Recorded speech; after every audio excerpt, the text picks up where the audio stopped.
with everything that's going on right now, immunizations, vaccinations, immunity are kind of buzzwords amongst all of us in the US right now.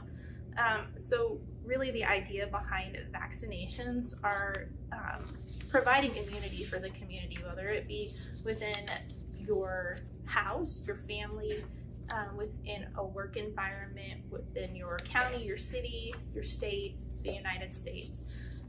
And the primary way to create this immunity is through vaccinations. You've heard people talk about herd immunity, which is protecting our most vulnerable people.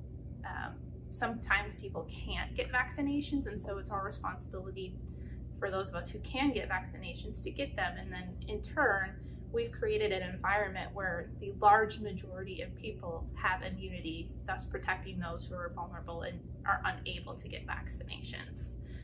In order to put into perspective how vaccinations have impacted us in our community in the United States, I just want to kind of look at one of the most popular and most prevalent diseases that was present in the mid-last century, measles, mumps, and rubella. Those were all kind of prevalent. They're all rolled up into one vaccination. In 1960, there were 441,000 newly diagnosed cases of measles. In 2017, there were 120, and that's actually slightly up a bit. The year before was in the 80s. And then rubella, again, it's in the same vaccination. In 1970, there were 56,000 new diagnosed cases, and in 2017, there were 7. So that data really speaks for itself as to how we're preventing newly diagnosed cases.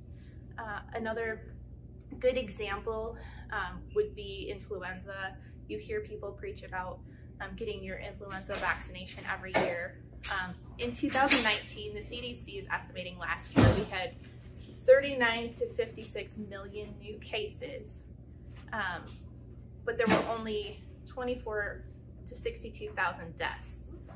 Now, when you're thinking about coronavirus, in the US, there are many fewer cases. We're at 4.3 million right now, but the death total is closing in on 150,000. So you can see how the vaccination really impacts the morbidity and the mortality rate for us in the United States.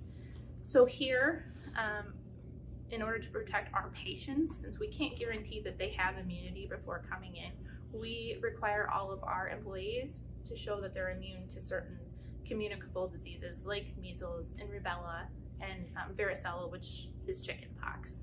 And then on an annual basis, we make sure that we vaccinate everybody for influenza. And if they're unable to get the vaccination due to an allergy or condition, we do require them to wear face masks in order to prevent any transmission of influenza to our patients and to our staff, because our staff are equally as important in keeping healthy.